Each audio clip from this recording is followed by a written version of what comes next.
فیشنز میں ہم سے کئی گنا زیادہ آگے تھے اس وقت 90s کی بات کی جائے اس وقت کی بات کر رہی ہوں، تو ہمیں عجیب سا محسوس ہوتا تھا کہ یہ لوگ کس قسم کے ہیں، کیسا لباس پہنتے ہیں، اور ہر کسی کی زبان پر ایک ہی لفظ ہوتا تھا کہ یہ فحاشی پھیلائی ہوئی ہے جس کی وجہ سے اللہ تعالیٰ نے ان کو گھر بے گھر کر دیا، جس کی وجہ سے یہ اپنے ملک سے ملک بدر ہو گئے یہ لوگ آج دنیا جہان کی خاک چھان رہے ہیں، لیکن بدقسمتی سے آج پوری دنیا کے اندر مسلمان ہر جگہ پر ایسا ہی لباس پہنتے ہیں، اور لباس پہننے کے بعد کسی کو کوئی رتی برابر بھی شرم و حیا نہیں ہے، نہ ہی پچھتاوا ہے اور نہ ہی شرم و حیا ہے۔ آج لباس پہننے کا کوئی قطعاً فائدہ نہیں کہ جس سے آپ کے جسم کا ایک ایک حصہ واضح نظر آئے، اور اس کے اوپر صرف ایک چادر سی ایک اوڑھنی سے اوڑھ دی جائے اور آپ کے جسم کے خد و خال واضح طور پر نظر آئے۔ اگر وہ آپ سکن ٹائٹس پینٹس جو ہے اپنے بیٹوں کو پہناتے ہیں تو وہ بھی حرام ہے، وہ بھی غلط ہے۔ اگر بیٹیوں کے لیے غلط ہے تو وہ ساری چیزیں بیٹوں کے لیے بھی غلط ہیں جن سے ان کے جسم کے اعضاء واضح طور پر نظر آئیں۔ ایک چھوٹی سی مثال اور بھی دینا چاہوں گی کہ ریسلنگز بھی گھروں میں نہیں دیکھی جاتی تھی اس شرم و حیا سے کہ ننگے مردوں کو دیکھ رہے ہیں۔ آج ہم ان چیزوں کو کچھ نہیں سمجھتے، آج ہمارے دلوں میں سے ہماری آنکھوں پر سے وہ شرم و حیا کے سارے پردے اتر چکے ہیں۔ ہم لوگوں کو بالکل قطعاً یہ محسوس نہیں ہوتا کہ یہ بے حیائی ہے، کیونکہ ہمارے ہاتھوں میں موبائلز ہیں، ہماری آنکھوں کے سامنے ٹی وی ہے، ہماری میڈیا نے ہم سب کے سامنے ہر چیز اتنا کھول کر اوپنلی دکھا دیا ہے کہ اب ہماری آنکھوں کو ہمارے ذہنوں کو ان چیزوں کی عادت پڑ گئی ہے۔ اللہ تعالیٰ نے اس آیت کے اندر ہمارے لیے یہ واضح الفاظ میں بیان کر دیا کہ کون کون سی عورتیں کون کون سے رشتے تمہارے لیے حرام ہیں۔ تو جب ہماری سوسائٹی کے اندر یہی وہ سارے رشتے جب ایسا لباس پہن کر ایک نوجوان کے سامنے آتے ہیں، اور جب اس نوجوان کی جب شادی نہیں ہوتی ہے، کیونکہ اب شادیوں کے بھی تو بڑے مسائل پیدا ہو گئے ہیں نا، تو پھر کیا ہوتا ہے کہ وہ ان کے اندر شیطانیت ابھر آتی ہے اور پھر ایک ناجائز تعلقات جنم لیتے ہیں۔ میں یہ نہیں ہرگز نہیں کہہ رہی ہوں کہ پردہ کرنے والی عورتوں کے ساتھ ایسے مسائل نہیں ہوتے ہیں، ان کے ساتھ بھی ہوتے ہیں، لیکن کم سے کم وہ جتنا اپنے آپ کو محفوظ کر سکتی ہیں اللہ کے حکم کے مطابق، کم سے کم وہ اللہ کے نافرمان تو نہیں بنتے۔ بڑے واضح الفاظ میں ہم لوگ کہتے ہیں کہ برقع کرنے والی عورتیں کیا وہ عورتیں محفوظ ہیں، لیکن کم سے کم اگر ان کے ساتھ کوئی خدا نہ خاصہ اللہ نہ کرے کوئی ایسا معاملہ ہوتا ہے تو کم سے کم وہ اپنے رب کی تو نافرمان نہیں ہوتی۔ ایک طرف ہم اپنے رب کے بھی نافرمان ہیں اور پھر ہم اس فحاشی کو پھیلانے کے بھی مرتکب ہیں، جس کے لیے پہلے اللہ نے یہ حکم دے دیا تھا کہ وہ عورتیں جو فحاشی پھیلانے والی ہیں ان کو گھروں میں قید کر دو۔ تو سوچیے کہ ہم کتنے بدقسمت اور بدترین لوگ بن گئے ہیں کہ ہمیں یہ باتیں محسوس ہی نہیں ہوتی ہیں۔ اب آگے ہم چلتے ہیں، اللہ تعالیٰ ارشاد فرماتے ہیں کہ اور وہ مائیں جو تمہاری رضاعت تمہاری مائیں بنی جنہوں نے تمہیں دودھ پلایا ہے، اور وہ بہنیں جو تمہاری رضاعت تمہاری بہنیں بنی ہیں ان ماؤں نے تمہیں بھی دودھ پلایا اور بھی لڑکیوں کو دودھ پلایا، تو وہ بھی تمہارے لیے اللہ تعالیٰ نے حرام کر دی ہیں۔ اس بارے میں بھی بڑی باتیں پوچھی جاتی ہیں کہ غلطی سے بچے کو دودھ پلا دیا اب کیا فرق پڑتا ہے؟ اچھا، اگر غلطی سے دودھ پلا دیا تو کوئی فرق نہیں پڑتا، بچہ تو اب ہمیں نہیں معلوم تھا۔ ایک سوال ایسا بھی آیا کہ بچہ رو رہا تھا، ماں کو پتہ نہیں لگا، 2-3 بچے اکٹھے سوئے ہوئے تھے، تو اندھیرے میں ایک عورت نے بچے کو اٹھا کر اس کو دودھ پلا دیا، اور جب لائٹ آن ہوئی تو پتہ چلا کہ وہ بچہ اپنا نہیں ہے، اور بچے جب جوان ہو گئے تو اب وہ شادی کرنے کا معاملہ آ گیا۔ انہوں نے کہا ہم نے کوئی انٹینشنلی تو اس بچے کو رضاعت نہیں دینا چاہی تھی، لیکن ایک انسیڈنٹلی اس بچے نے دودھ پی لیا، اب وہ رضاعت میں تو نہیں آتا۔ لیکن یہ سارے گناہ کر لینے کے بعد، یہ نکاح کر لینے کے بعد ان لوگوں کو سمجھ آتی ہے کہ آج ہم جا کے رجوع کریں۔ تو سوچئے کہ جس کو اللہ تعالیٰ نے بہن بھائی بنا دیا، ان کی آپ لوگوں نے شادیاں کروا دی، ان کے آگے سے بچے پیدا ہو گئے، تب آپ جا کے یہ سوال پوچھنے لگے ہیں۔ ہم لوگوں کو اتنا بھی علم نہیں ہے کہ رضاعت کیا ہے. اگر آپ لوگوں کو اتنا خوف ہے کہ آپ اللہ کی بنائی ہوئی حدود کا خیال نہیں کر سکتے ہیں، آپ پھر کیوں ایسے کام کرتے ہیں کہ کسی دوسرے بچے کو دودھ پلا دیں؟ Low power. آگے دیکھتے ہیں کہ اللہ تعالیٰ نے ساتھ کیا ہے.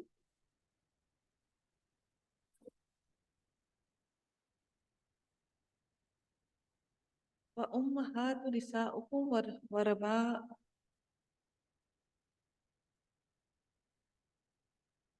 وربائبكم التي في حجوركم من نسائكم التي دخلتم بهن.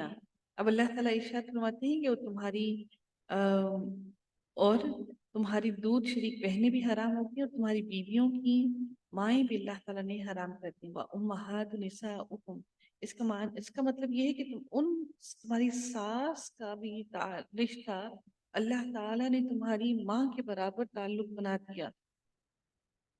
تمہاری ساس کو بھی اللہ نے تمہاری ماں کا درجہ دے دیا.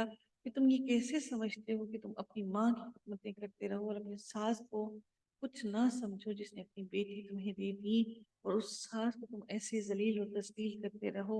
تو پھر کیا تمہیں ایک ماں کی تابعداری کرنے اور ایک ماں کی نافرمانی کرنے پر اللہ بخش دے گا؟ یہ ہم لوگوں کے لیے لمحہ فکریہ ہے کہ ہم میں اپنی اولاد کی یہ تربیت نہیں کر پاتے. جیسے ماں اپنی ماں ہے، ایسے ہی ساس کا بھی درجہ اللہ تعالیٰ نے ماں کے برابر ہی قرار دے دیا نا. اس کو اللہ نے اگر حرام کر دیا، اس کا مطلب ہے کہ وہ تمہاری ماں کے برابر آ گئی. کیا اس کا کوئی رشتہ اور تعلق نہیں تم سے؟ اور پھر اللہ تعالیٰ ارشاد فرماتے ہیں کہ اور تمہاری زیر پرورش تمہاری سوتیلی بیٹیاں، یعنی کہ تمہاری بیویوں کی گود میں جو بچیاں ہیں وہ بھی تمہارے لیے حرام ہیں. اور اللہ کی دخل تم بہننا، اور پھر اللہ تعالیٰ ارشاد فرماتے ہیں کہ اور جو تمہاری ان بیویوں کے پیٹ سے ہوں، جن کے ساتھ تم نے خلوت کی ہو، یعنی کہ تمہاری دخل تم بہننا، جن سے تم عورتوں نے خلوت کی، جن عورتوں سے تم نے خلوت کی ہے، ان کے پیٹ سے جو بچیاں ہوں وہ بھی تم پر حرام ہیں. فَإِن لَمْ تَكُونُوا دَخَلْتُمْ بِهِنَّ فَلَا جُنَاحَ عَلَيْكُمْ. اور اس کے بعد اللہ تعالیٰ ارشاد فرماتے ہیں کہ ہاں، اگر تم نے ان کے ساتھ خلوت نہ کی ہو اور انہیں طلاق دے دی ہو یا ان کا انتقال ہو گیا ہو، تو تم پر ان کی لڑکیوں سے نکاح کرنے میں کوئی گناہ نہیں ہے. یعنی کہ اگر کسی انسان نے کسی عورت سے شادی کر لی ہے اور اس کے ساتھ کی سوتیلی بیٹی تھی، اور اس آدمی کا اس عورت کے ساتھ کوئی جسمانی تعلق کبھی قائم نہیں ہوا تھا، تو اس عورت کو اس نے طلاق دے دی جسمانی تعلق قائم ہوئے بغیر. اور اسی طرح سے اس کا طلاق ہو گئی یا پھر وہ عورت مر گئی، تو پھر اگر وہ اس لڑکی سے شادی کر لیتا ہے جو اس کی بیوی کی بیٹی تھی پہلے شوہر سے، تو پھر اس پر کوئی گناہ نہیں ہے. وَحَلَائِلُ أَبْنَائِكُمُ الَّذِينَ مِنْ أَصْلَابِكُمْ.